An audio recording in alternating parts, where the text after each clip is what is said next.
yes, but clothing now seems to be a problem. Clothing, including underwear, is still a need here in Hmm. South St. James. Remember, people lost, and I don't want to compare our tragedies, right? But in Catherine Hall, for example, in Montego Bay, mud and water came in. Right. But after they were able to wash out the mud and the water, they Hmm. have a house and they can get back in. In South St. James, as the gentleman said to me, miss, everything split up.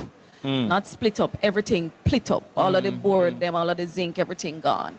So we have nothing to build on to stage or reemergence after Hurricane Melissa.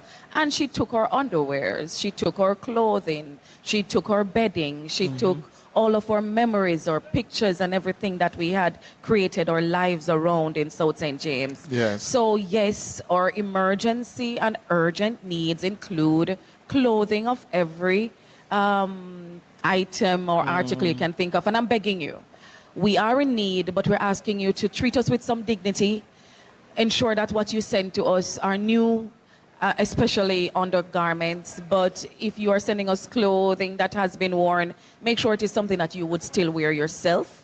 It is of good quality and good condition. Launder them if you must. Even though my team, we sort through what we receive, it really isn't very nice when you have to clean through too much to Yeah. get aid to the people.